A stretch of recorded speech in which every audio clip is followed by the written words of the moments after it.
Hi, welcome to Goldie Show. I have got Kashem Sarker over here. He will give us some background about his journey from A to Z. And Kasem bhai, could you tell us about from where you came and your journey all the way to United States and who inspired you to come here? I am from Bangladesh. In 1981, after I finished my BS in chemistry, then I decided to come to United States. And my father, he inspired me, and he sponsored me, and he paid for all my education. And after coming to this country, I studied chemical engineering at the Indian Institute of Technology in Fort Wayne.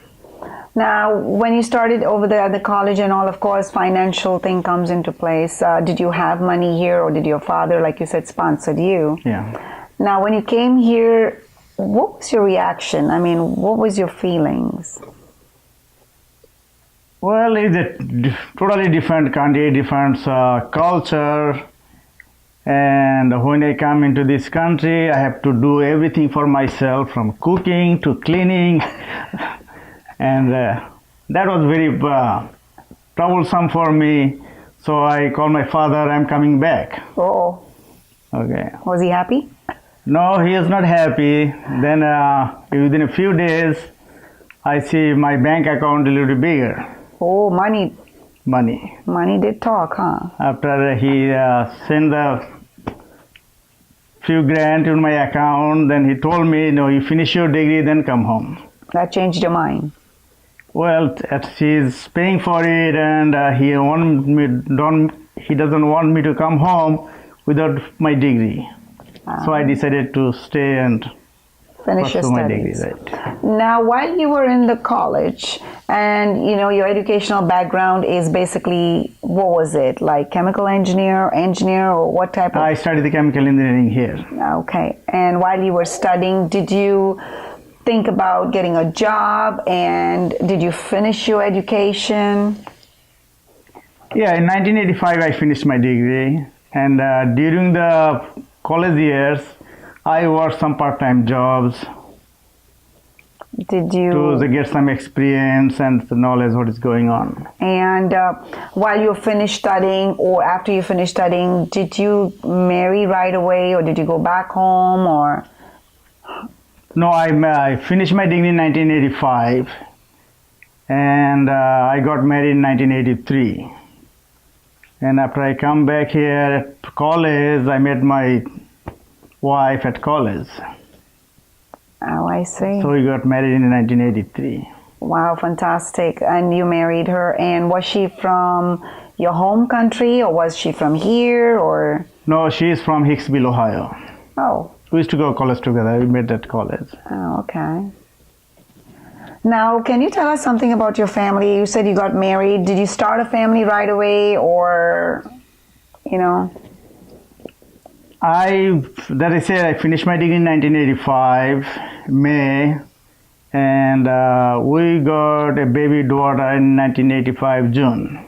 So, unexpectedly, we have a family. Well, that's congratulations. I mean, no one plans anything, but happens, I understand. And when you finished college, like you said, I know during college you got some work, and then after you finished college, did you get a job right away, or was it a struggle? Finding a job is a trouble thing, but it did not take too long for me to find a job. And I started working in August of 1985. How many jobs did you have? Or it was one job? Or? Just one job, yeah. And how long did that last, or, That job, I was hired as a chemist in Huntington Lab. That company make healthcare product like iodines. When they're operating, the doctors scrub their hand before the new operation. Then medical soap and all different kind of detergents. I was working as a chemist. And you kept on working there, or? I worked for about 2 years. Then I decided to go back home to some business with my family. I was back home about 6 months. I took my wife and daughter with me, but there's a different culture, different situation, and after going from America to start doing business in Bangladesh was very difficult for me. Now, when you say difficult, was it, I mean, I know you went back there and then you came back here. Was language a barrier when you were here, you know, with work and everything? When I came into this country, I could not speak English that well. Okay, so I had a deep accents. Most of the people don't understand. Sometimes I have to write it to see what. Did they make fun of you when you were? No, these people are very friendly. I mean, people in America in general, they're very friendly and they're very helpful. Okay, so no doubt about that. Well, that's good. Now, after, you know, your work and all, did you ever have a thought of starting your own business because you have so much of knowledge and background of chemicals and being a chemical engineer? Well, you know, I went back home to start my business, so did not work out. They came back, then I worked for another company. They make a printed circuit boards. Okay. I worked as a chemist. That company, when it's economic, because the economic situation, they laid off some people, and I was laid off. Then I found another job in another company. They used to do electroplating. And unfortunately, in '92, I was laid off from there because the economic turned down on that 1992. Then I decided to do something on my own. Was it difficult to start your own business? And what were the, I mean, what kind of hoops did you have to jump actually to start a business? Starting a business is, how I can explain, it's very hard. Because when you start a business, you cannot expect money coming in. When you have a family, expenses is there, but starting a business, you can expect the money coming in. You can go for a work, end of the week, and find a check. But when you're starting a business, it doesn't work that way. So I have to use my credit card to start my business. And I was confident then at that time, that's my business, I will succeed. And so I put my all effort with the credit cards, the time I put it there. It was hard. It was hard, yeah. Oh, I understand. I know you're getting emotional, but that's okay. No. I understand that. But to get your business started, did you have to go and get some loans or anything, or? Well, when I started the business, I didn't have any customer. Okay. And when I was a student, I was working part-time. At that time, I used to work for the lab for Frankie plating. So I know Frankie's family. After I started the business, I went to Warren Frankie. I said, you have been in the business for a long time. And you get all kind of customers. Some small job that you don't want to do, just give it to me. I will finish it. I'll give it to you. I don't care how much you charge your customer. Okay. And Mr. Warren Frankie was very helpful, and he was sending some small job, and that's really helped me quite a lot to get my business going. Then at a point I need some space. I was looking for some funding. I tried all the banks, CDC, small business loan, but I could not come up with anything. Why? There's a different reason, because if you know the statistics, 80% of the business fail within 5 years. Okay. So all the financial institution knows that giving a loan to the startup businesses is a huge risk. Okay. Okay. But they don't know that I am confident enough that my business will succeed. So did they give it to you, or did you have someone else? No, I did not get any loan from anywhere. Then I hire an accountant and an attorney. I give them my business plan, Okay. and I told them I'm going to stay behind the scene. You guys face the financial institution Really? and anybody out there to get the loan for me. So basically, you're trying to tell me all the business you started, everything you started, it was your idea, everything, but you could not get loan. You had to put some different face up front to get the money. Right. That's crazy. I don't know if that's crazy or not, but that's it. It works. It worked. I know it worked, but what I'm trying to come up with is it's not fair. Did you feel that you've been treated differently because of where you're from and who you are? I don't know whether that could be a factor.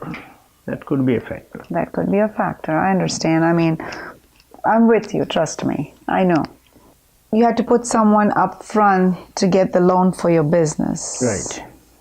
Then did they get the loan for you? Yeah, within 3 months they come up with the loan through the CDC, and when CDC approve the loan, the bank will work with them. The bank will match some of the loan amount. How did it make you feel? It did not make me feel bad at all. I was excited. I know you were excited, but you felt like, you had to put someone up front in order for you to get the loan. They would not give it to you, so you had to go through a different route Right. to get it. So, in a way, did you feel like, why? Did you question yourself? No, because when somebody undermined you, that you have the opportunity to prove yourself. But if somebody already think about high and you screw up, they get disappointed. I understand Okay. what you're saying. I got you. So that make me feel good that yes, I can prove them wrong. Got you. And within 3 years, I was able to pay all the loan back. That is fantastic. So they were probably like, wow.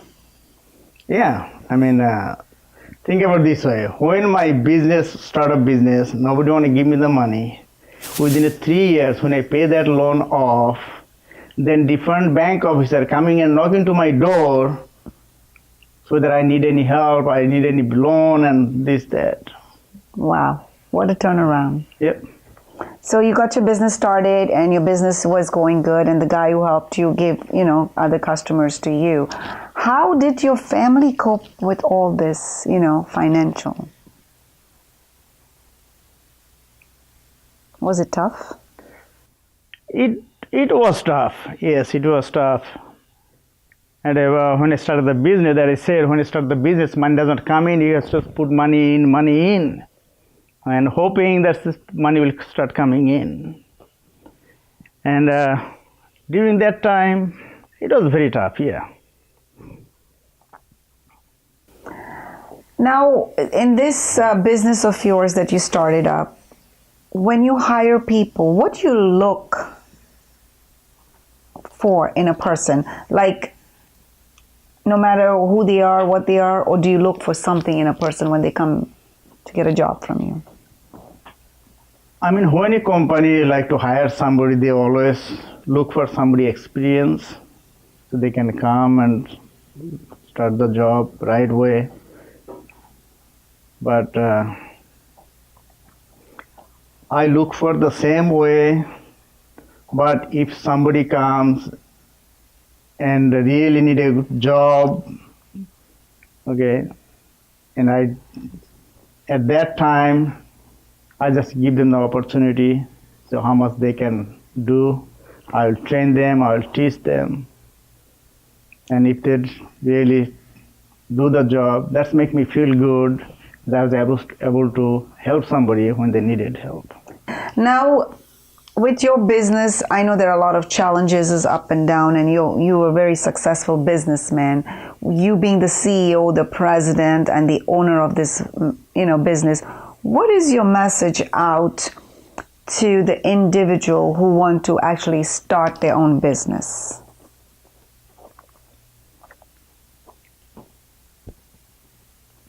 See, after my graduation, even before my graduation, when I was in college, I worked for part-time to gain some experience.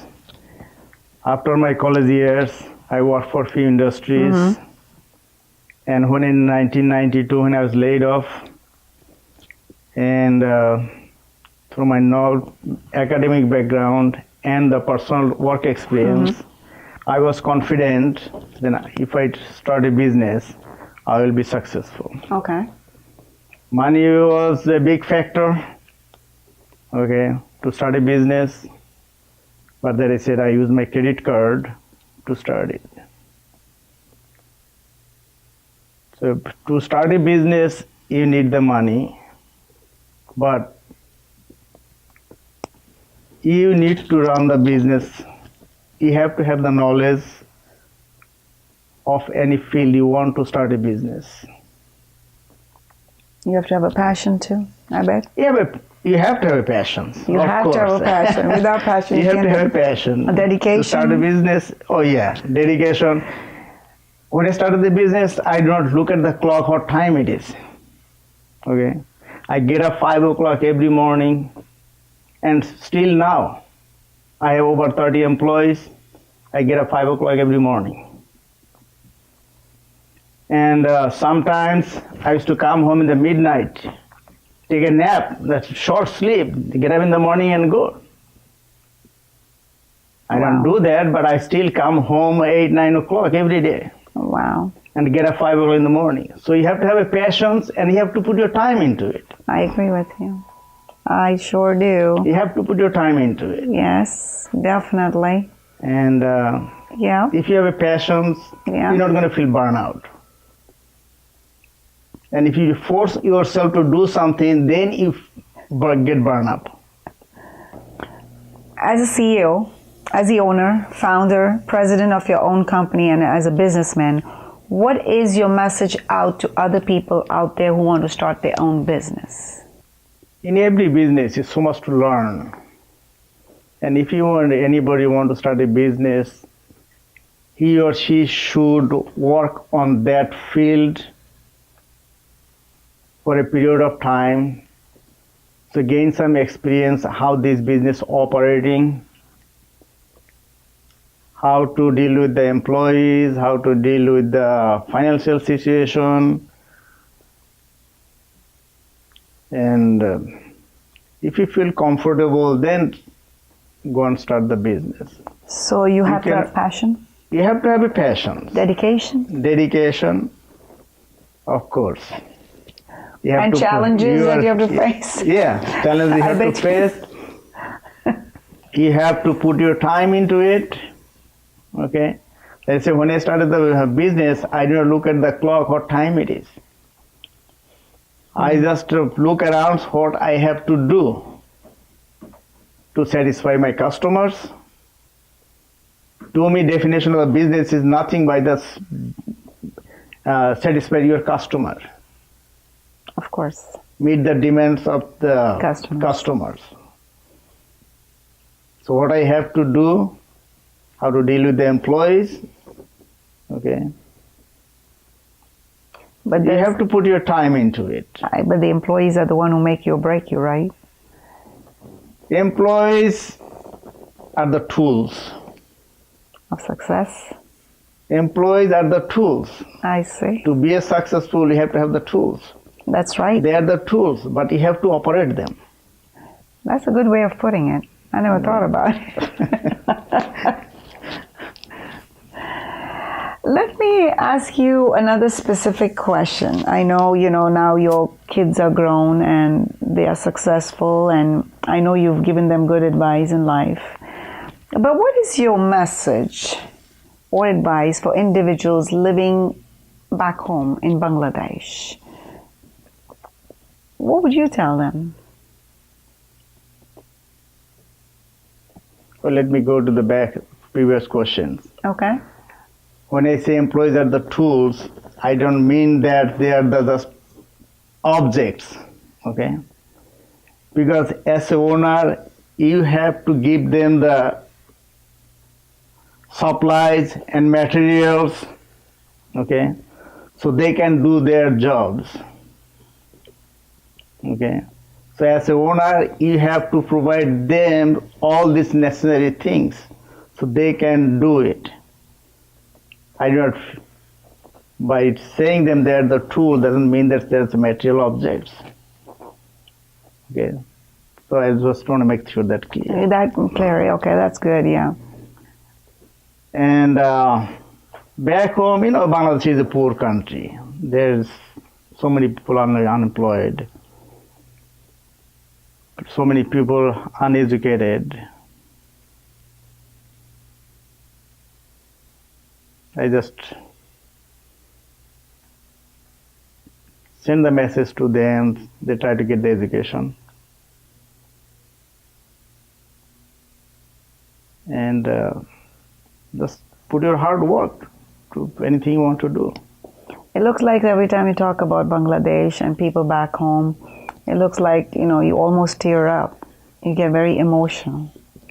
Is it because they don't get the opportunity or they're not given the opportunity for education? Well, there's the opportunity there, but the financial situation, a lot of people just don't get the chance.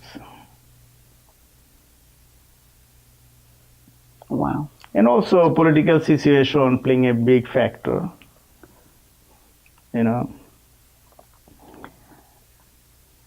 There's a lot of poor people riding rickshaws.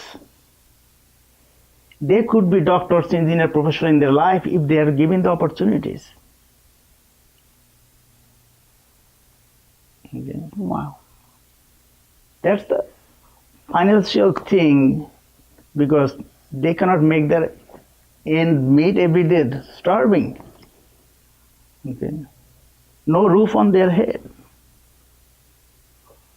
How they can go and get the education? So there's little kids working labor-wise. Labor-wise, yeah. And that breaks your heart. Because they have to feed themselves. Wow. You talk about the child labor. I mean, if those people don't work, they don't eat. And the child labor, those childs are working, if you don't give them the job, they're going to be begging on the street. And that's a terrible thing. Yeah. And the parents are helpless. Parents cannot do anything. They cannot feed themselves with their kids. And these little childs, they're working, they're bringing the money, give it to their parents. That I said, either let them work or they're going to be on the street begging.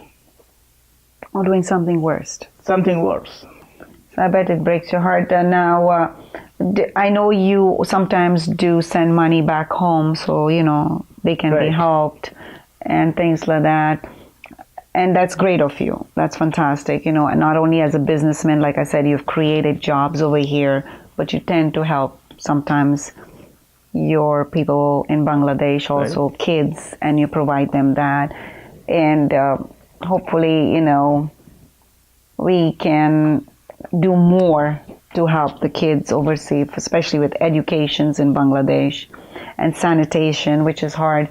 And hats off to you. Not like I said, I am honored to have you here, not only doing what you're doing, but have you ever thought about running for a mayor of Fort Wayne? No, I never entertained that thought, no. Why not? I don't think I will have enough time, and I don't think there's a lot of good people, big people. They can do much better than I will do.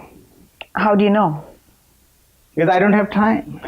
Well, you're the one who just said passion, dedication, and you have done all that. Yeah, I have passion or something else, besides running in the political But field. sometimes people, ordinary people, can do so much change, which you have done. You have impacted so many people's lives over here. You've given a homeless an opportunity. You, of course, like I said, I'm repeating myself for the, you've helped people in back home too. You will. I think there is much more qualified person in the city to govern the city than I am. So I have a lot of other things to do, So you have a more vision going on with your business. Right. I mean, you're going to improve. You're going to expand. Yeah, I want to expand my business. You're going to expand your business. Yeah. Means creating more jobs and Creating more jobs, yeah. for everyday people. And you have really inspired me. You have inspired. I know most of the people that are watching right now probably are scratching their head. Is where has this guy been? How come we didn't see him? And it's an honor. You're such a humble person. Oh, thank you. I have no words to express. I'm speechless, but I do thank you for your time. And people seeing outside, over there, anywhere in the world, will take an example from you and do what you have done for us. Not only for Fort Wayne, for a lot of people over here. And I really do thank you from the bottom of my heart. Thank you, feeling that way. And that I said, my goal is to improve anybody's life I can. That makes me feel good. Because you know what it is, where you came from. Yeah. And how you went through what you went through just to become who you are today. And yet you're so humble. Anybody looking at you and, straight, they will never even think that you are the CEO, the founder of your company, reckon. Thank you for feeling that way, but thank you. It's a great honor. Khud Hafiz.